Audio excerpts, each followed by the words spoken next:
Well, howdy, Nearly Senior Citizen here. Greetings, boys, girls, and all of our non-binary friends, and welcome to this, an experiment indeed. Just my hands in view. I have a very awkward setup here with us.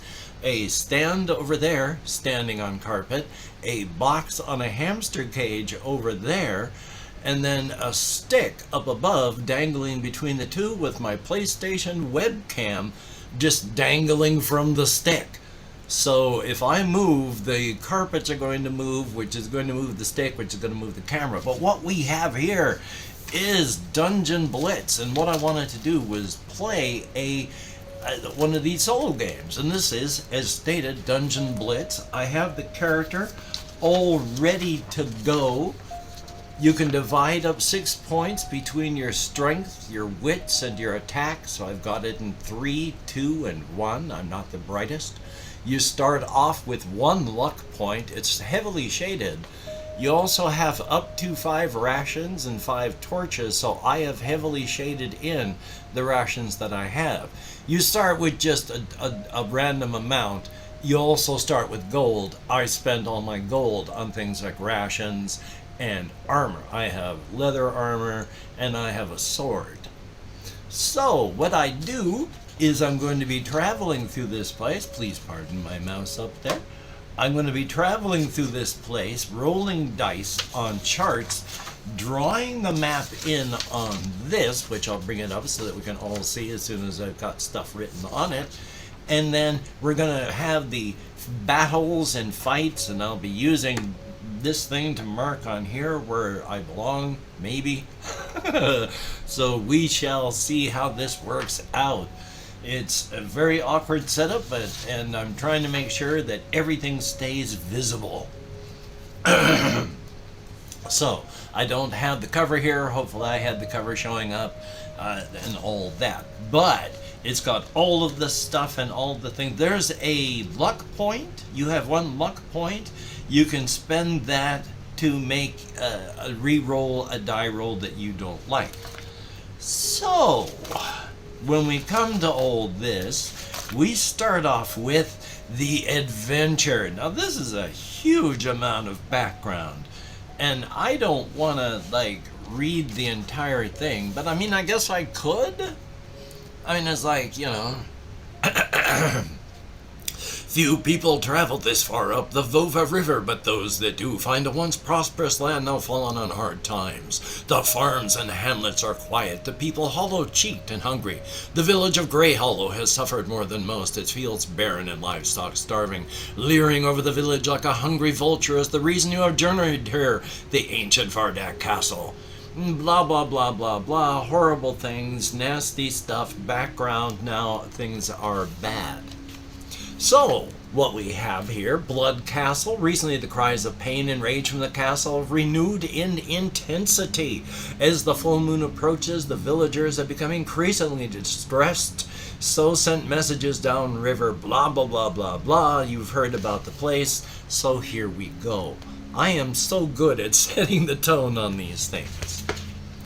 The little village leans over a river bend, a gray and sullen place that is weighed down by the presence of the tall black castle on a mountain high above. Try to put this so you can see as well. There is a small boat dock, a tavern, and a few houses, but not much else. The people greet you cautiously, and you get the feeling that blah, blah, blah. You could set out immediately or spend a few hours talking to the villagers. So, what the heck? I'm going to talk to the villagers, but first I'm going to cough profusely.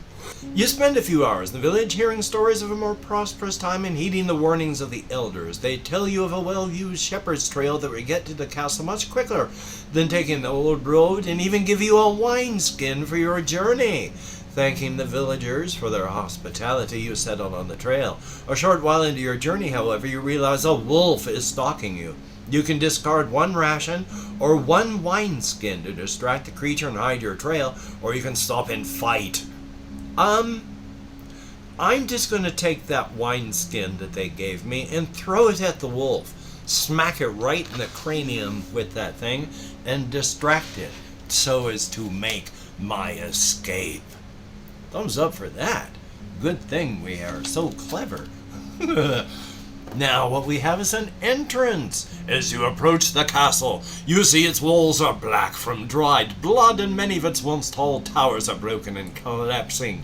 The gate is rusted and falling off its hinges, and you easily pass through them into the wide cobblestone courtyard that lies in the shadow of the castle itself. You creep across the courtyard, noting many dark stains, and a few scattered bone stairs lead to a once grand entranceway, a wide stone arch carved with roses and hawks. The large oak doors to the keep lie on the ground, broken to many pieces as if something with immense strength smashed them from within.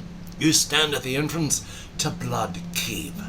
A once fine entry foyer with now rotting wooden furniture. There are 2 exits from this room, one directly ahead and one to your left. Well, yes, so now I have to draw this room here onto my map. So we can do that. There is no real hard and fast rules about mapping on this particular game, so we're gonna have just a square right here that's going to be our entrance square. We're going to make the squares kind of large because that's just the kind of person that I am. So there's boom and boom, and I've made it look much boomier than it really is, but this is our entrance. Yay! So we can see just how clever I am with how I've written this down. And boy, that's hard to see, isn't it? But there's E for entrance and the doors, and then the doors inside. I should be using a dark black pen, shouldn't I? That would be great for when I make mistakes. Now, what you have to do when you enter a room is you're supposed to mark off each of these spots. Well, I hate to do it, but I think we're going to have to.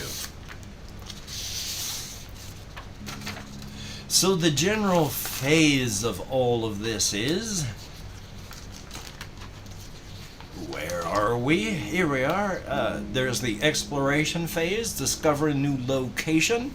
Combat phase, fight any monsters in that location.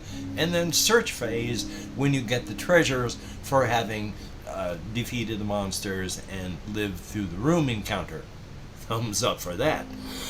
So, what we're supposed to do is immediately we roll 2d6 and we count these as a d66. How about that? So first number is our tens, and the second one is our ones. You know, I even have a box right here so that I didn't have to worry about losing them. So, well, how about that? 33. And if we look for a 3 and a 3, right here. This large room has many chairs and a roaring fire. There are 2 exits. Uh-oh. A large hairy man is asleep in a chair by the fire. You can kill him easily. Kill him easily, or you can leave him be. If you leave him alone, move immediately to the next exploration phase. Do not search. Well, good golly, Miss Molly. Well, this was this one. So if this is a small room and this is a large room, we'll make that one. But I don't know. We'll make it this big because I'm just going to make it up as I go along. And there were the 2 exits, so those are up to me, and I'm going to put one here. Good golly. And one here. So there is the large room and the 2 doors that I have added onto it. There's a sleeping hairy man.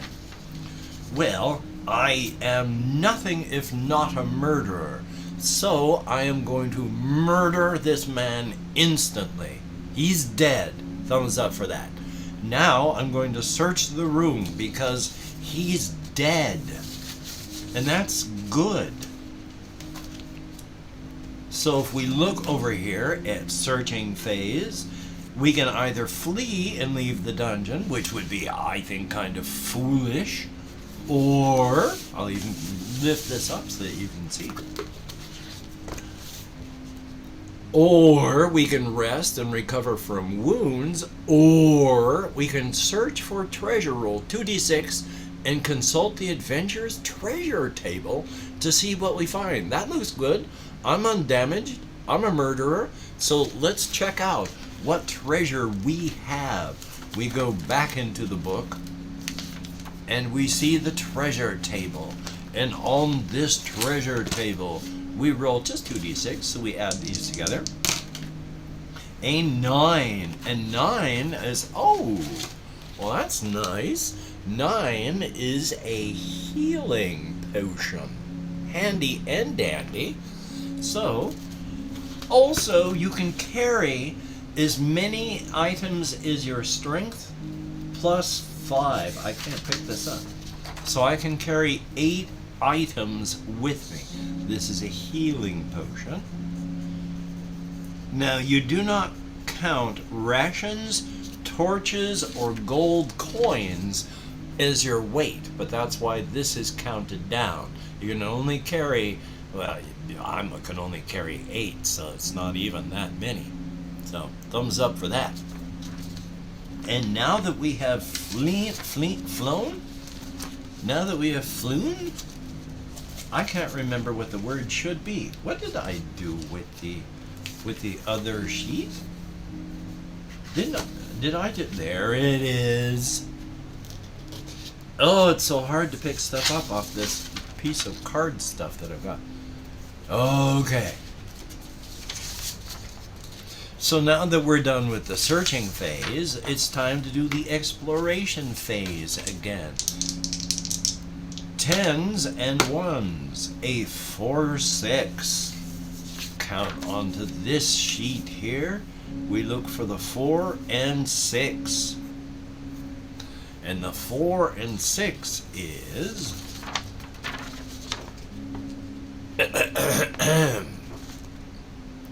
a small room with a creaking wooden floor and scratches on the wall. There are 2 exits. 2 skeletons in decaying armor are in this room. Uh-oh. That's conceivably bad. Because I didn't mention that I was going out this door here. But it is a small room. It has 2 exits. One on that wall, one on that wall. And we're going to mark this with an A. So I've got to remember not to use E, because if you see there how I've got that marked with an A up there, that's the room that we're just going into here. There are 2 skeletons. Over here in my notes and tags part of my character sheet, I am going to put A. And then there are 2 skeletons. So if we look over here, skeletons have +1 attack. 2 skeletons. They are +1 attack, 7 defense with 6 wounds, and they are undead. Now, if we take a look, bonk, smash. If we take a look at what we have here, the only really important part on this part of the sheet is the fact that it's undead. And monsters with the undead special rule are slow to react. Apply -1 to awareness rolls when first encountering these monsters. Because you see, now that we are in this room, we get to see what the monsters are going to think of us crashing in on them. Now, I can't remember where the reaction table is. So here we are, awareness. We roll a d6, we check this chart. We have rolled a 5. They are waiting, they are expecting me, and they attack without warning. And they get a free attack before combat begins. Well, thank you. Oh, goody. So, to make an attack, and all these things, we have a target number. And then we roll 2d6 with modifiers and try to go over that target number. My target number is my defense. Well, the monster's target number is my defense. And they are +1 attack. So I rolled 2d6, add 1, and they're trying to beat a 6. Oh my gosh. Okay, let's double check on that just to make sure. Fight, it's a monster attacks, attack roll, attack value is modifier, hero's defense is the target number. It's a blah blah blah blah blah. Okay, so the monster survives. You roll 2d6, add the attack value of +1, and get a total of 10. You can't see because I've got this too far down where I'm doing this. So yes, indeed. It gets a free attack on me, rolls 2d6. Oh my god, it rolled a 12. And the problem with that, we're not going to... Monsters don't get exploding dice, because when you roll a 6 on some of these games, you re-roll. But it's 12, so it hit. And the bad part is, that's 6 points of damage. Because you subtract your defense from that, it's your margin of success and your margin of failure on a test. And you subtract that. And oh boy, so that's a hit in the head. And that's unpleasant. So I take 6 points of damage and go from 22 to 16. Thank you, Skellington. Well, now it's my turn to attack, and I too am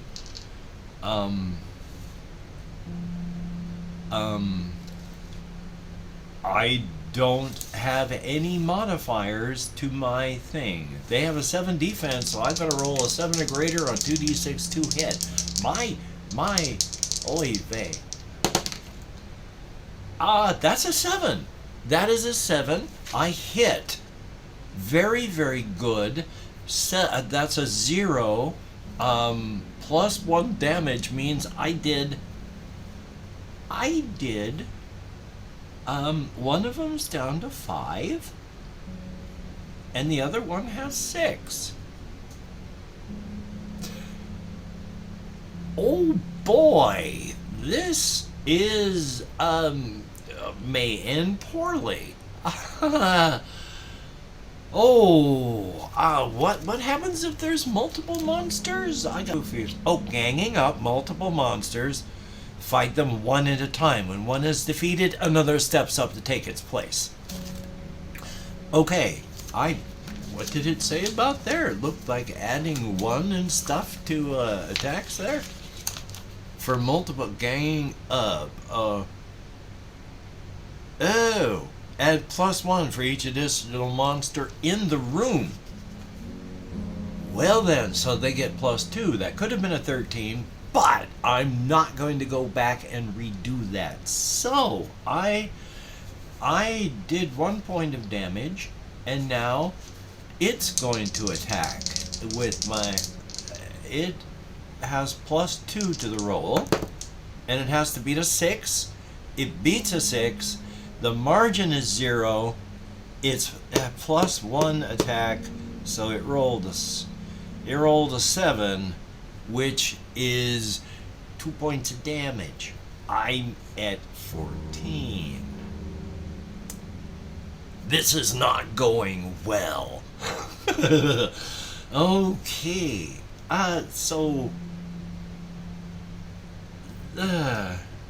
Well, it hurted me, so I'm going to try hurting it. Still, I got a target of 7.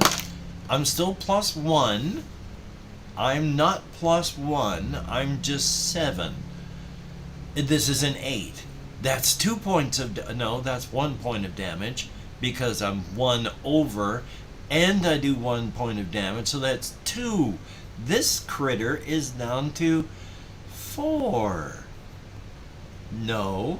3, because I can count accurately and properly. I promise you this.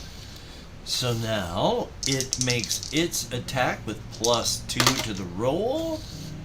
5, 6, 7. That's 8. No, 6, 5, 6. because of the other critter, and they're already +1 attack, so that's 2, so that's 5, 6, 7, which beats mine. I'm down to 13. Good thing I've got that healing potion. Thank goodness. Okay. I'm going to try attacking it. Oh, look at that, 9. So, when I go for damage, that's actually a 10. Subtract the 7, 8, 9, 10. I do 3 points of damage. That skeleton is dead. I got the other skeleton that runs up to me and rolls just +1 and not +2. 8, which is 2 points of damage. I am +1 defense, though. What? No, that's already there. I'm down to 11. This is bad, I would say. As in, not good. So, okay. Ow. Oh, boy, that was a lot of cracks. Feels better, though. I make an attack on it. And with a 6, I don't hit. Thank you, skeleton. But it rolls with only +1 because its companion is dead. And gets an 8, which is another 2 points of damage. I'm down to 9 points from my 22. I am getting my backside stomped by these skeletons. Okay, target roll of set in. That's not 7 or greater. Okay. Not a problem. It attacks. Target roll of 6. It adds +1 to its roll. That's an 8, which is 2 over. I'm down to 7 points of damage or wounds, and that's okay. So I swing at this bloody skeleton. 9. That's a hit. That would be 7, 8, well, the 8, 9, +1 damage, 3 points of damage. This skeleton is down to 3. So it's going to attack me. And that really sucks. Because that's a 10, which is 4 over my defense, which puts me at 3 wounds. I'm getting destroyed here. Luckily I have a healing potion that I can take afterward, but I swing at the skeleton. 8 beats it by 1, +1 damage, 2 points. It's got 1 left. Oh my god. Okay, so it swings at a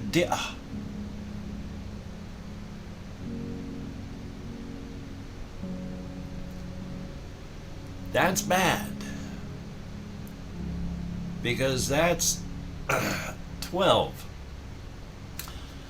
which is 6 over what is necessary to hit, and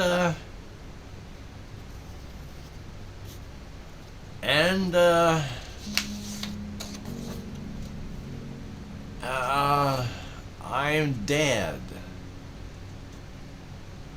I got my head eaten by skeletons in my very first adventure. And when I say adventure, I of course am speaking very, very, very metaphorically, as I only got 2 rooms in, not even counting the entrance. So after I bravely murder a sleeping man in this room, I am then murdered by skeletons in this room. Now, while my adventure is over, as you know, I didn't even give this little feller a name here. It doesn't matter now. Well, we'll just pretend that this feller's name was Deader McDeadface.